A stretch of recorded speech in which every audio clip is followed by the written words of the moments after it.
Hello guys, and welcome to another one from PJ Travels. Today, I'm going to be bringing you along with me on my crazy road trip adventure around Iceland. The land of ice and fire. We stayed in Iceland for 5 days and totaled over 1,500 kilometers. Iceland is one of the most beautiful places I've ever visited. It's well known for its natural beauty and wonders. We went during the winter season, where it's a complete frozen wonderland, and I'd highly recommend travelling in the winter if you're up to braving the cold temperatures. So we began our journey in Keflavik International Airport, where we picked up our rental car and headed straight to our first accommodation. It was called Natura Yurtle, and the accommodation itself was unreal. It was a cosy yurtle in the middle of nowhere. Outside the yurtle was places to sit and observe the magnificent night sky. I've never seen a night sky quite like what we saw in Iceland. It was as if I could see every single star in the universe clearly. We also got extremely lucky on the first night and was gifted enough to be able to see the northern lights. I've heard how difficult it is to see these, and people visit multiple times with no luck, so I felt extremely blessed. What a way to start the trip. Morning guys, it's about 7:45, just woke up in the Yurtle. Still pitch black outside, sunrise isn't until like 10. Super cozy in here, had a great night's sleep. We was up till like 1:30 a.m. The Northern Lights activity last night was crazy. -10. Time to get on the road. So we started the next day nice and early, as we was heading to do something I'd always wanted to do, explore Ice Cave. So after doing some research, I realised it was not recommended that you just go and find an ice cave and explore, as it can be extremely dangerous and unpredictable. So instead, we decided to book an ice cave and glacier tour through Get Your Guide. We headed east around the ring road, and after an almost 6-hour drive, we arrived. This place was next level and was nothing like how I pictured ice caves to look. The ice itself was like crystal glass with a blue tint to it. You could look into the ice and see hundreds of years worth of history frozen in time. As we descended into the caves, the light from the sun penetrated from the outside and lit the place up. This was honestly an amazing experience that you have to try out if you visit Iceland. The tour guide was also extremely friendly and gave a great history and background of Icelandic ice caves and glaciers. They also provide you with all the necessary safety gear like helmets and crampons. This cave here was optional and was definitely enough to trigger your claustrophobia, but it was also pretty sick. After we had explored all of the caves, we walked around the areas to check out the glaciers. They were a shade of blue I had never seen before and were honestly so cool. I learnt that the glaciers can move up to a speed of 1 meter per day. As well as marvelling at the glaciers, there was also plenty of wildlife. There were seals in the water and plenty of birds flying around. The sun was beginning to set and it was time to head to our next destination and hotel, as we had a long drive ahead. We arrived at our next hotel pretty late, and after a self-check-in we decided to go for a dip in the hot tub. About to do a late night dip in the hot tub. As you can see,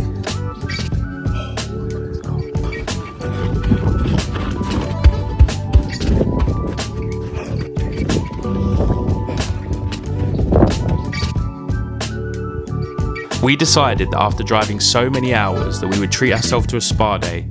I'd always wanted to go to the Blue Lagoon, which I've seen all over Instagram, but due to the volcanic eruption north of Silingafell, all roads leading to it were closed off. So I found the next best thing, the Sky Lagoon, and this place did not disappoint.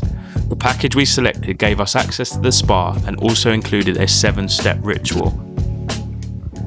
The water itself was nice and warm, and the difference in temperature compared to the air meant it gave off lots of steam. The waterfall was also really nice to stand under. It was so nice to be able to relax and take in the beautiful views of the Atlantic Ocean. It's the perfect spot to unwind and recharge.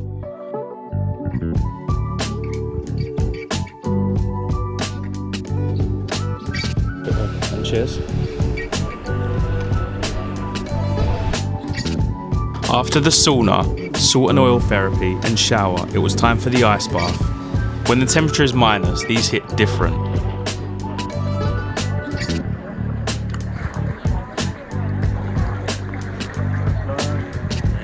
After spending the morning and afternoon at the spa, we decided to explore some of the roads that led out of the capital. We'd always had somewhere to go or something to do, but this was the first true bit of unscripted exploring. We stumbled across a frozen lake which had the craziest patterns.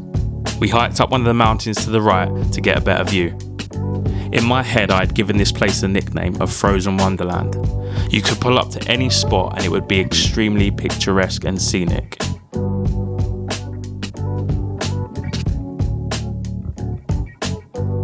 Here's our cougar that was taking us around.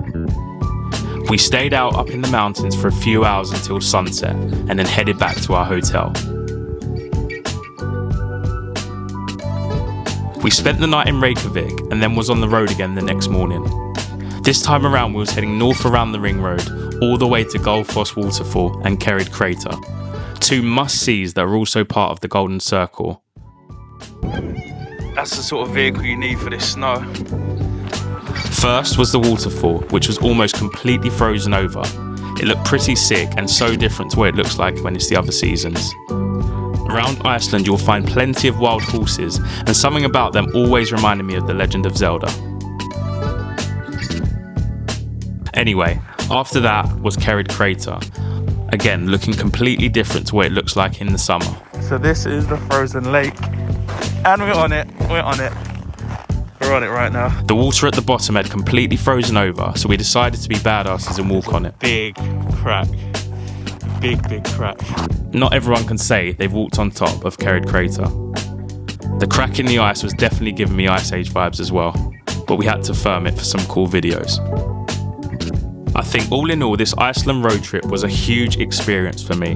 I learnt a lot about Icelandic culture, braved the extreme cold of the Icelandic winter, hunted down a volcanic eruption, stood on top of a frozen crater, and ventured deep into ice caves. I think if I could change anything, I would definitely plan to explore Iceland for longer. We covered a lot of ground on our trip and saw many things, but there were other things we didn't get to do. I would say the perfect amount of time is between 10 to 12 days, and in that time you'd be able to drive the full ring road without feeling too rushed. Also, if you're a fan of Game of Thrones, you'll be thrilled to know that the majority of the scenes from Beyond the Wall were filmed here. The filming locations are easy to access and are also popular touristic spots. As well as some TV history, if you're into diving, there's the Silfra Fisher in Thingvellir National Park. This spot is said to be the clearest water you can dive in, and also the only place in the world where you can dive between the North American and Eurasian tectonic plates.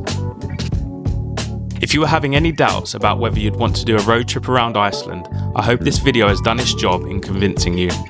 Let me know in the comments below if it did. And that about wraps it up for this one. If you have any questions, don't hesitate to reach out on the socials, which you can find at the end of this video. Thank you if you made it this far, and don't forget to like and subscribe. I'll see you next time.